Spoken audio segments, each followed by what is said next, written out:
Hey guys, welcome back. It is time for some more tutorials, and I am Magnet, of course, the host of this. And today we're looking at defending against harassment openers in Zerg versus Terran. What we mean by that is a lot of Terrans will be really annoying and try to slow you down by throwing out a lot of different stages of harassment. And we're going to show you different ways to just slap that down, or at least to just get ahead in the game and play through it and not be too bothered by it. So we're going to be taking a look at some pro games and kind of look at those different situations and the different way that people respond. But we've kind of got the whole gambit here, so let's go ahead and jump into the game. And we're going to be looking at Hydra versus Maro here to start off, and I need to actually start the game. That would be helpful. Now, the most common harassment at high levels is going to be starting off with Reapers, going into Hellions, sometimes Banshees, stuff like that. But we're going to be taking a look at different ways that you can defend against all that. But partially, you do need to know what's going on so you can respond appropriately to what they're doing. So, Hydra, like most Zergs, is just going to open up with a hatch first. Like we've talked about a lot before, that is a very viable option in this matchup. He is going to make a couple of drones before dropping his pool, but the more experienced players can do stuff like this. He's actually going to go gas before pool to get a really fast Zergling speed. So this is one of the better ways to defend against this, is that if you can ever just surround their units with Zergling speed, maybe catch them sleeping, maybe abuse them for getting in the wrong place at the wrong time, then you have a lot of counterattack potential that can be really strong. So Zergling speed, definitely very good at dealing with that. So like we were talking about, Reaper is the most normal way that people are going to start harassing. Sometimes it can be a lot of Reapers, sometimes they can go up to 3, 4, 5, whatever. But you should be okay to defend against that, assuming you do everything that we're going to show in this video. So of course you're going to start Zerglings as soon as your pool is done. Get those queens started. The Reaper's going to look around for any stray drones that might be coming out. But if you time everything properly, your Zerglings should come out right when the Reaper gets to your mineral line. So you can see these Zerglings have less than a second left. And there they come. If you need to defend against these harassment openers as far as not losing drones, you can pull the one that's being shot at and just turn it into a building. So like you can turn it into an extractor, you can stop and turn it into a spore crawler right away if you need to. You can turn it into an evo chamber if you have the space to do that. So that's what you're going to see a lot at high levels. So you're getting hit by a Reaper, you can see it turns it into an extractor right away. Then when this Reaper is pushed away by these Zerglings, you can just cancel that and send it back to work so you don't lose any workers. So you're going to see that all the time against Reaper openers. You need to be careful that sometimes they might come back in and try to kill it. So stay on top of your Zerglings, and you can see him microing the drone away from the Reaper. In this case, he could probably just dump it in the geyser, which he does right now. And unfortunately, he might lose it. No, he turns it into a spore. So you can see there's really cool stuff that you can do to keep these drones alive. Then you can just cancel it, send it back to work. And the Reaper right now has only killed 2 Zerglings, so really not that big of a deal. He eventually comes back and does kill the drone, but he had to work really hard for it. And that kind of still was Hydra's fault by kind of sleeping on the job. So, yeah, the one Reaper's still out here. Now, most Terrans will eventually go into Hellions to try and harass with that. So this is going to be most of the follow-ups. Almost every single pro game especially is going to open up with these Reapers. Then they're going to go into Hellions and they're going to kind of combine their forces to be annoying. So you need to find different ways to deal with that. And of course, that's kind of the topic of what we're talking about today. So we'll give you some pointers for that. Reaper's still coming down here. You do still want to keep your drones safe. Of course, you still can't turn them into buildings if they get too much in trouble. What is going on with my mouse? So the drones does stay alive. The queen is there to push it away, of course. And the whole idea for Terran behind this is just to allow them to get 3 really quick command centers while they keep you on your side of the map.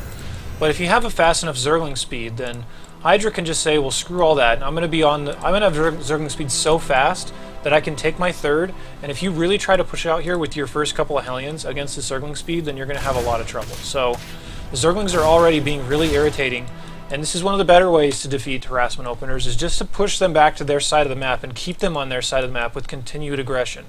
So the Zerglings here, you're not going to get a whole lot done with your first few Zerglings, who does just kill a drone, or rather kill an SCV that's building this depot.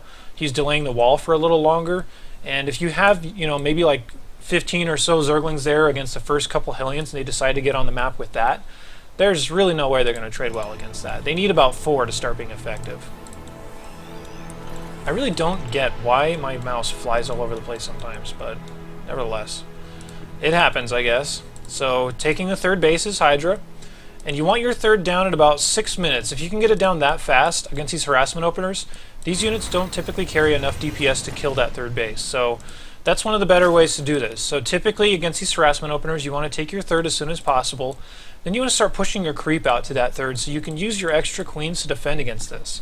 Some players will go up to even like 5 queens sitting out here to try and push these away, along with Zergling speed. Maybe they'll get a Roach Warren or something. But the queens and the creep spread is really important because these are units you're going to have anyway. And if you can use those to defend these harassment openers, that's going to be really good. So getting your creep spread out as soon as possible and getting that third base up as soon as possible is one really good way to at least just force this into a normal game and not take too much damage from these openers. You can even see if they come down here and they're like, oh, I'm going to try and kill this base, they don't have enough DPS to kill that base anyway. So Maru is just really not even going to try. Bear in mind, there is also the option of setting up a wall right here, so you can set up a couple of Evo chambers, maybe a Roach Warren or a Spine Crawler or something, and wall this off so that Hellions can't run in and out. So that's another way to defend against these harassment openers, but a lot of times you won't run into a lot of Terrans that just suicide their way in, especially if you have a lot of queens. That'll punish them really hard if they try to do stuff like that. Again, keeping the Zerglings out here is just to be sure that there's nothing funny going on back at home. Most of the time the Terrans, after they get done with their harassment stage, they will start to follow up with stim and they'll start to add on buildings. So if these units are out on the map like this, they're going to have a kind of a soft spot back here at home. And that's what Hydra is going to abuse. He's putting out a lot of Zerglings, he's not droning up his third right away, and he's going to abuse the fact that if these units aren't back at home, then they're going to have a really hard time holding against big counterattacks. Considering back at home there's basically a bunker. Right now there's 1 Marine and not much else. So there's a Baneling Nest and stuff on the way for Hydra. And if you can break through there and punish the Terran for being out on the map, that's one good way to say, oh, you want to harass me, huh? Well, you're going to have to deal with a whole bunch of units back at your base. And you're not going to have very much back there because you're too busy adding on buildings and getting stim. So Hydra is preparing for this right now. Of course, if you can run the Zerglings around an unusual path and not let the Hellions know that you're coming, that's one really good way to do this, and then the queens back at home can kind of hold this wall down or kill the counterattacks. So we're going to see this start to develop a little bit. Maru can see that there's not much in defense here for Hydra, so he's thinking, oh, I'm going to get a really good trade here. So he just runs right up into the main, and still, Hydra's only job here is just to keep drones alive and to kill these Hellions. So the Zerglings that they have, the fact that they have speed done, you can get really good surrounds on these if they try to get aggressive like this. And if you get good surrounds on top of all the Hellions, then they will die really fast. You can see them all just going down really, really quickly. There is, of course, the Baneling Nest and a lot of Zerglings out right now, so considering Maru doesn't have a lot back at home, now he's kind of in panic mode and he has to start getting these bunkers up. So coming back up here, Hydra has a ton of Zerglings. There's even 30 more on the way. So if he gets a really good Baneling bust against this, and he's able to crush the initial harassment with his Zergling speed and with surrounds, then all of a sudden, there's just not much to hold against this. So there's a ton of Banelings coming up here. You will want to lead with the Banelings the best you can to kill these bunkers as soon as possible. Then just flood in there and do the damage that you need to do. So Banelings crash in here. It's a second bunker. A lot of SCVs are exposed right now. If you can get up into the main here, maybe blow up some supply depots and the reactor on top of the ramp.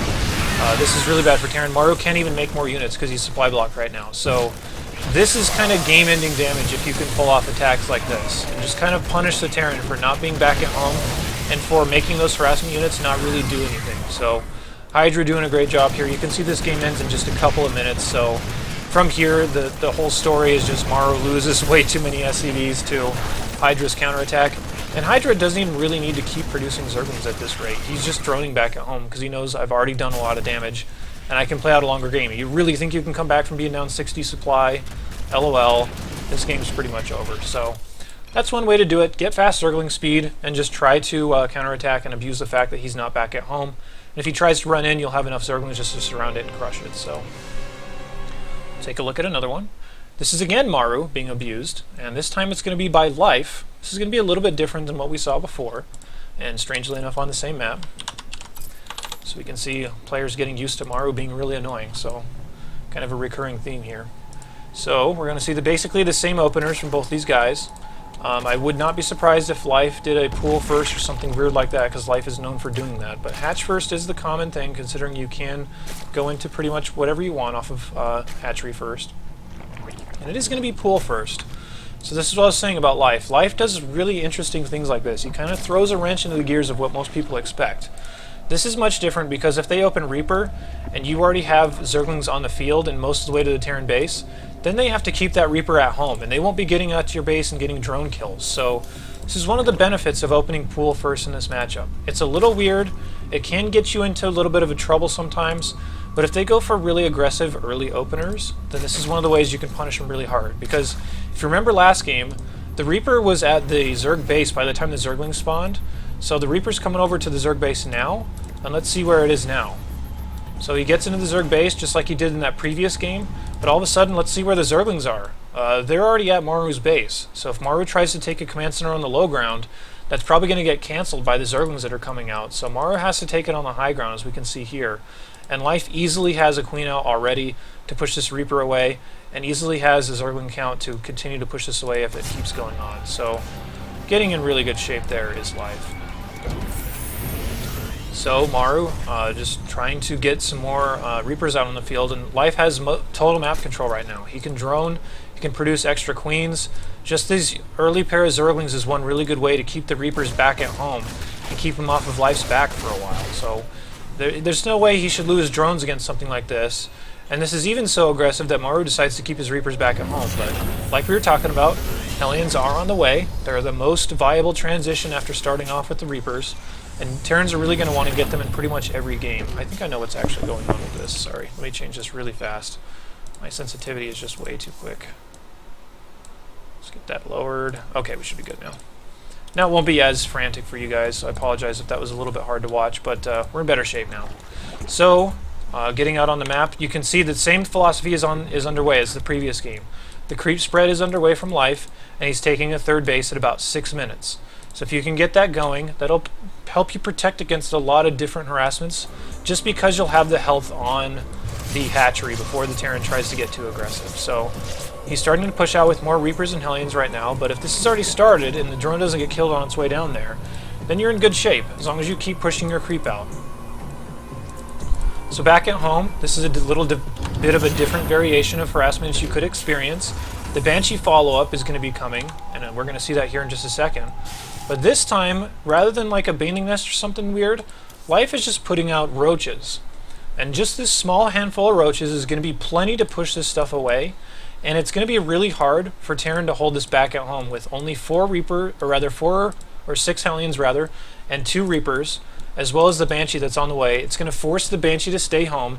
That'll give Life plenty of time to get spores up in his bases and extra Queens out to push away the Banshee.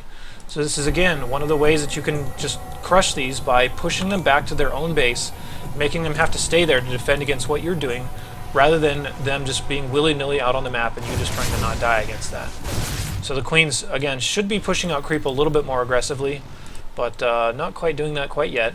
More importantly, they're hiding the fact that these roaches are on the way, so that whatever's back here is only a few Hellions, and these Hellions are never going to hold against this many roaches. That it takes forever to kill them. And it's keeping the Banshee on the side of the map, and more importantly, Life knows about the Banshee. Maru's even reacting to the point that he has to pull all of his SCVs back in here because these roaches could just ignore the Hellion and the Banshee damage and just kill SCVs and get way ahead that way. So now that he knows that this Banshee's on the field, he can drop a couple of spores around his mineral lines here. He can start pushing out spores with this creep so that he has detection along with these Queens. He even has the gas to get a lair, so he can get Overseers pretty quickly as well. So he knows all about what Maru's doing, and all the harassment units have to stay on his side of the map in order to defend against this. So these roaches are fairly expendable, but they're doing their job by figuring out what's going on and preventing mining right here. All the mining time that Maru is losing is basically the equivalent of these costs of these roaches. So even if you don't kill SCVs with this, the fact that he's not mining is still pretty good. So here comes the harassment though. You still need to wonder, if I don't kill any of these harassment units, I still might experience a lot of trouble with this. So the spores are on the way from Life. You can see them starting in the mineral line there. There's also one starting out near the third base, considering that's usually what the Terran's going to target, considering that has the least amount of defenses. There are extra Queens on the way, and if he gets roaches out as well, he can push this away really easily. So a lot of Hellions and stuff, look how long it takes just to kill one roach. Even transfuses that. He wasted all this time trying to kill one roach and didn't even get it. So this is pretty annoying from Maru's perspective. And right now, just trying to micro his queens, trying to keep them alive. The Spore is obviously out. Even another Spore starting at the other base to defend against these Banshees. And Maru really hasn't killed anything important. I mean, he's killed those Roaches, but life is still in great shape. He still has a little bit of counterattack potential with this, forcing even more Banshees and Hellions to stay home right now. And life has not lost anything against this harassment. If we take a look at the worker count, life is up by 10 workers. So the whole idea was the fact that his aggression was able to keep Maru on his side of the base. He now has an economic advantage. He's getting his Spire up. He has 1/1 upgrades on the way. His lair is done, so he can produce Overseers in case the Banshees become a longer nuisance. But yeah, he's staying in really great shape because he's able to put on a little bit of counter aggression with those Roaches, and he wasn't experiencing basically any harassment back at his own base. So that's one way you can do it, is just do a little bit of a little bit of counter aggression, and just temper that with some drones to keep up as far as in the game, or at least keep a little bit of a lead. So this time we're going to be taking a look at Vortex versus MVP. And MVP is known to mech. MVP is really a well-known mech player. So the possibility of Banshees coming out of him is really high. And we're going to see Vortex do something quite similar to life, but sometimes you can have a lot heavier commitments and do a lot more damage with that if you're more comfortable with playing that type of style. So Vortex back here. We're going to have to see if he wants to go hatchery or pool first, but hatchery first is the norm. It's really quite unusual to see pool first like we saw from life in that last game. So Vortex, yeah, this has got to be a hatch first. And there we go. Putting the hatchery down, drops it at the normal time, back in MVP's base. Probably going to see Reaper, which we've seen in all these games, so Reaper's on the way. And from Vortex perspective, if he gets his pool done on time, the Zergling should pop as soon as the Reaper gets there. Not the Roper. The Roper is not a unit. So Reaper's on the way. You can see it showing up here. There's also Queens in production, considering the Queens are really viable, or rather really helpful in holding off stuff like this. Still might have to micro some drones, but the Reapers are being pushed away by the Zerglings. Losing Zerglings to these is really not that big of a deal as long as you produce them every once in a while. Once the Queen is out, that's pretty much the point when the Reaper harassment ends. And of course, the Scouting Overlord is able to see everything that's going on here from MVP, so he knows the Hellion transition's on the way. That's pretty obvious. It's going to happen in most games. And from here, he just needs to wonder, okay, if it's going to be Hellions, I need a way to counter that. He's taking 2 of his gases right now, and a Roach Warren really makes a lot of sense right now. But there are other options, so we're going to see him mining gas. And the gas mining can mean a lot. 2 gases this early is probably going to mean a fast lair. So the Roach Warren is on the way. There's a lot of different ways you can deal with this. We'll have to see what he chooses. Either you can go for these Roaches, or you could put up your lair right away. And staying on 2 bases for quite a while. So this is a little different. He's not going for the really ultimately fast hatchery, and he's not pushing creep as aggressively, but here's the lair on the way now. And he's also showing a Roach Warren, so MVP could be tricked by this, and this is a really cool high-level play here from Vortex. If he shows MVP this Roach Warren, MVP might just stop what he's doing and make something like a tank back at home to hold off the Roaches. But this fast of a lair, if you can get Mutalisks out quickly enough, then you can just slam down these harassments and get on his side of the map in no time. So that may be what we see here. Overlord speed on the way, kind of a weird upgrade. Something really annoying that MVP's doing as well is he's blocking the hatcheries with mines, kind of forcing Vortex to have lair done before he tries to take a 3rd base. So there also is Cloak Banshee on the way, but the fact that this lair is so early is going to allow him to get Overseers as well.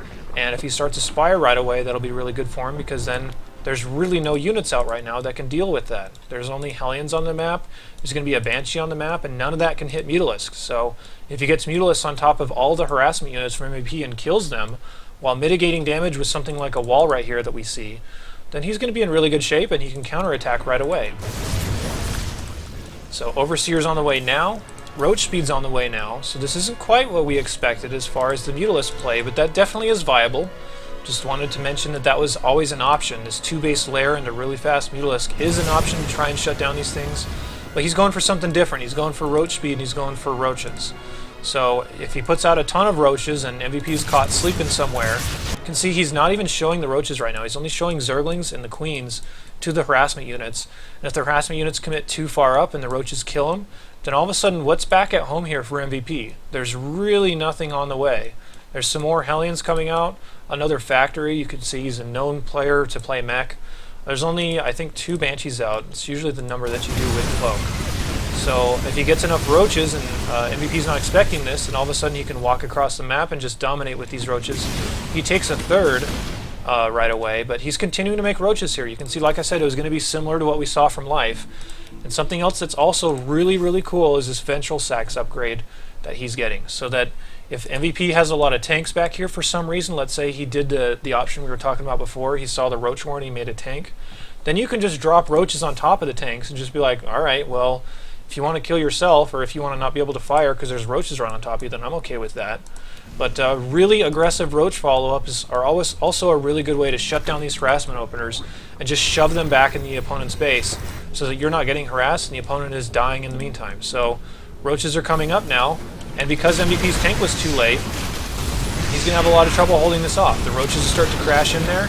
You can start targeting down these tanks and SCVs. The Banshees are going to have to come back home and deal with this, but the damage is going to be so slow that he can just march right up here. So this is, again, there's a lot of different ways to deal with this, and if MVP somehow holds with these tanks, the drop upgrade is almost done. It will be available. We did see Overlord speed coming up earlier. We mentioned that was a fairly unusual play, but you can see where it comes into handy now. So the Roach is really just kind of wrecking everything. You can see from the game timer this is going to be over in just a second, but huge supply lead. Really great play by just shoving the Terran back in their base and not having to deal with that harassment. So hopefully that at least gave you guys some ideas as far as things that you can do to defend against these harassment openers and kind of take the fight back to them. You're basically just abusing the fact that they don't have a lot to answer to roaches, or they don't have a lot to answer to big counterattacks. You can try and just mitigate the damage and go into a longer game if you want to, but a lot of lower league players especially like to just punish them really hard for these because their reactions aren't perfect. So this is definitely an option that you can do in defending against these, or rather just pushing them back and kind of taking the fight on their side of the map. So if you guys have any questions or anything, you can always post them down in the comments, and I do have more Zerg videos down in the link, or rather the description for the video, so look out for that. I'll be back with more videos, and I'll see you later.